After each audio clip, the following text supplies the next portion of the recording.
Un motor eléctrico conectado en derivación a una red de corriente continua de 250 voltios, siendo la resistencia de la bobina del inductor de 400 ohmios. Acordaros esto que os comenté: cuando estamos en un motor en derivación, la resistencia del inductor es muchísimo más grande que la del inducido. Fijaros, 0,3 la del inducido y 400. Por si acaso se me pasa lo de en derivación, porque a veces realizamos mal los problemas por no leerlos bien. Cuidado, en serie y en derivación. Pero si nos saltamos esto, daros cuenta que son 400, con lo cual ya es una voz de alerta. La corriente absorbida de la línea es de 62 amperios. Cosa rara, ¿no? Ya me están dando la intensidad total absorbida. ¿Será por algo? ¿Será porque no puedo calcular algo? Fijaros lo que nos va a pasar. Las pérdidas en el hierro más las mecánicas son de 300 vatios. Esto ya me está intentando decir que vamos a tener que calcular, cuando me dan estas pérdidas, vamos a tener que calcular la potencia útil o la potencia total. Algo de eso me está diciendo. Fijaros que nos piden primero dibujar el diagrama de conexiones, que lo tenemos aquí debajo, que es como el de siempre. De intensidad de excitación, intensidad de inducido. Cuidado, cuando nosotros estábamos trabajando, para calcular la del inducido, partíamos de la fuerza contra la electromotriz. Pero que es que aquí en el dato no me lo dan, porque me lo piden después aquí también. O sea, tendremos que hacer algo. Es muy sencillo y ya sabemos que cuando me dan el valor de la corriente absorbida en la línea, quiere decir que me van a pedir que haga esto, el apartado B y el apartado C, de forma diferente a como lo estaba haciendo antes. Las pérdidas en el cobre, que va a ser fácil a partir de las corrientes que hayamos obtenido. La potencia útil, el rendimiento. Y aquí, cuando hablamos de potencia útil, aquí es donde va a estar metido el tema de las pérdidas en el hierro más las mecánicas.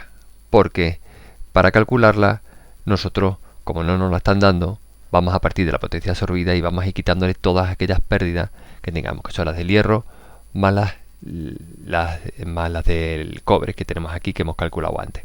Con eso podemos calcular la potencia útil y, por ende, calcularemos el rendimiento.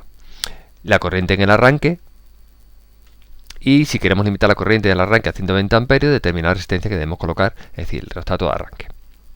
Vamos poco a poco, pero siempre cuando le damos un ejercicio, echarle un vistazo a las cosas que podemos intuir, ¿de acuerdo? Que se pueden calcular,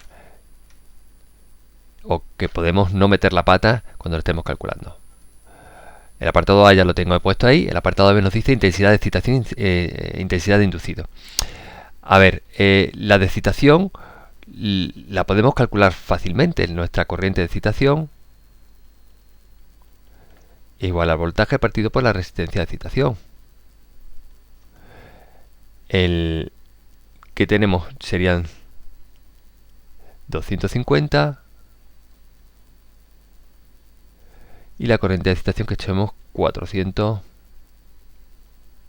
ohmios, se da una intensidad de 0,63. Si os das cuenta, chiquitita.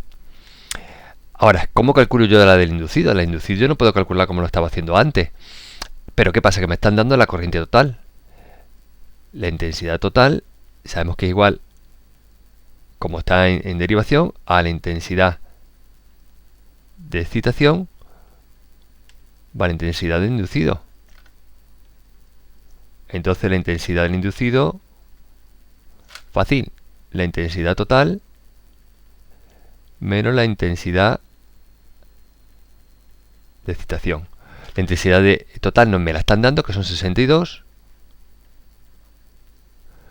menos los 0,63, y esto me sale 61,37 amperios. Vale, ya tengo el apartado B resuelto. Pasamos al apartado C, que dice fuerza contra la electromotriz. A ver, la fuerza contra la electromotriz, antes, cuando hemos estado calculándola, tened en cuenta que va en paralelo, en derivación. Solo tenemos en cuenta la parte del inducido.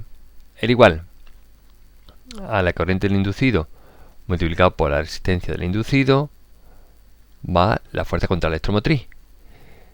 De aquí nosotros podemos despejar,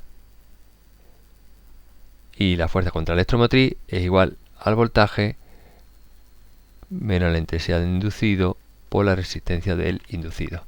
Sustituyendo valores, serían 250 que tenemos por un lado, menos los 61,37 multiplicado por 0,3. Y eso nos sale 231,58 voltios. Fijaros que es muy grande el valor de la fuerza contra la electromotriz que se genera. En el apartado D nos piden las pérdidas en el cobre. A ver, las pérdidas en el cobre, vamos a calcular primero la de excitación, que sería la intensidad al cuadrado, la intensidad de excitación, cuidado que está en derivación, multiplicado por la resistencia de excitación, tendríamos 0,63 al cuadrado por 400. Esto nos sale 156,25. Por otro lado tendríamos las pérdidas en el cobre del inducido, que sería igual a la intensidad al cuadrado del inducido multiplicado por la resistencia del inducido. Aquí tendríamos una intensidad muchísimo mayor, 61,37 elevado al cuadrado por la resistencia del inducido, que es 0,3. Eso nos salen 1129,88, con lo cual las pérdidas en el cobre totales es igual a las pérdidas en el cobre de excitación más las pérdidas en el cobre del inducido, es igual a la suma de las dos. Nos sale 156,25 más 1129,88 hace un total de 1286,13 vatios. Bueno, ya tenemos calculado las pérdidas en el cobre. Ahora vamos a calcular el siguiente apartado. El siguiente apartado, que es el D, nos dice la potencia útil y rendimiento. Potencia útil y rendimiento. Vamos a aclararnos un poquito con lo que nos están pidiendo aquí, ¿de acuerdo? Y para eso me voy a servir de una ayuda fundamental. Fijaros, ponemos aquí nuestro gráfico que hemos puesto antes. ¿Qué nos están pidiendo? Nos están pidiendo la potencia útil. La potencia útil la tenemos aquí al final. La potencia útil es igual a la potencia absorbida, a la cual le vamos a quitar cosas. Por una parte le quitamos las pérdidas en el cobre y por otro lado le quitamos las pérdidas en el hierro más las mecánicas. Todo esto nos lo han dado de valor. Y nos han dicho que su valor era de 300 vatios. Acá vamos a calcular las pérdidas en el cobre. Las pérdidas en el cobre son 1286,13 vatios. ¿Tenemos la potencia absorbida? Pues ahora mismo no la tenemos, pero podemos calcularla. Si calculamos esto y le restamos estas dos, vamos a tener la potencia útil, que es lo que nos están pidiendo. Pues vamos a ello. ¿Cómo calculamos la potencia absorbida? Bueno, la potencia absorbida es igual al voltaje por la intensidad total que tenemos en el circuito. El voltaje son 250 por la intensidad total, que es 62 amperios. Y eso nos sale una cantidad de 15.500 vatios. ¿Vale? Vamos a pensar ahora que tenemos que la potencia absorbida es igual a la potencia útil más las pérdidas en el cobre más las potencias de el hierro más las mecánicas. Como tenemos todo, solo podemos despejar la potencia útil. La potencia útil va a ser igual a la potencia absorbida menos las pérdidas en el cobre y menos las pérdidas en el hierro más mecánica. Sustituyendo tenemos 15.500 menos las pérdidas en el cobre, que eran 1286,13, y menos los 300 que me lo dan de dato vatios de las pérdidas en el hierro más las mecánicas. Y eso me sale un total de 13.913,87 vatios. Vale, ¿qué es lo que me queda? Cuidado que este apartado tiene dos partes. Por una parte calcular la potencia útil y por otra parte calcular el rendimiento. Pues el rendimiento es igual a la potencia útil partido por potencia absorbida. La potencia útil la acabamos de calcular, que son los 13.913,87 vatios partido por los 15.500 vatios de la potencia absorbida. Eso me da aproximadamente 0,897. Acordaros que siempre tiene que salir menos que 1, que entonces pasando a tanto por ciento sería 89,7%. Con eso ya tendríamos el apartado E. Ahora nos piden en el apartado F la intensidad en el arranque. Vamos a ponerlo por aquí para que lo veamos un poquito más claro. Nos piden en el apartado F la intensidad en el arranque. A ver, la intensidad del arranque, estamos en paralelo, tenemos dos intensidades.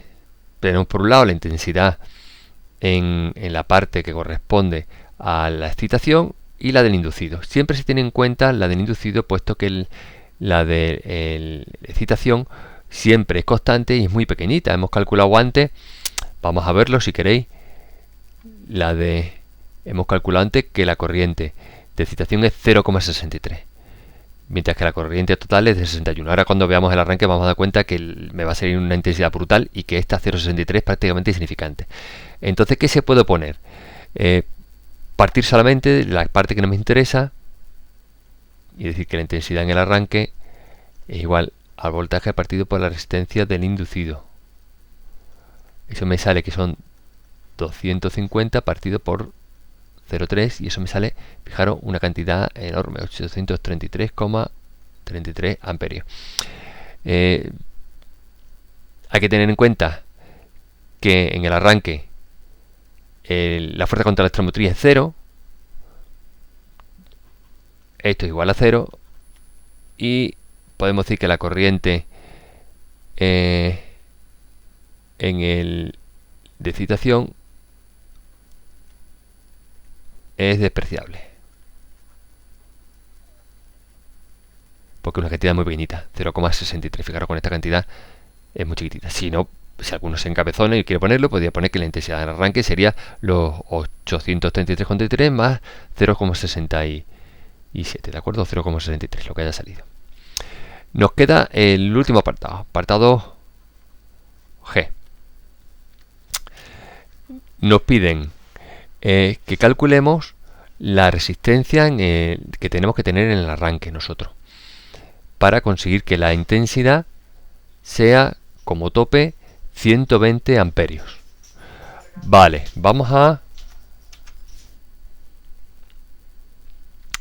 tenemos que nuestro voltaje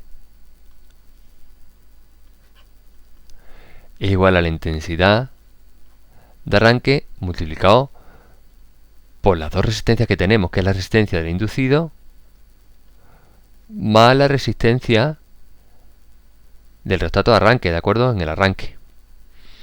De esta forma, despejando, nos sale que la resistencia del rheostato de arranque es igual al voltaje partido por la intensidad de arranque. Esto pasa dividiendo, ¿de acuerdo? Menos nuestra resistencia del inducido. Tenemos que son 250. La intensidad en el arranque es de 120, porque nos lo han dicho, es como dato, ¿de acuerdo? Menos la resistencia del inducido, que es 0,3 ohmios. Y eso nos sale una cantidad de 1,78 ohmios. Y con esto se acaba el ejercicio. Mucho cuidado, de acuerdo, con datos como este último que nos están pidiendo. Nos dicen, y fijaros lo que nos pone en el enunciado. Dice, si queremos limitar la corriente en el arranque de 120 amperios, determinar la resistencia que debemos colocar en serie con el inducido.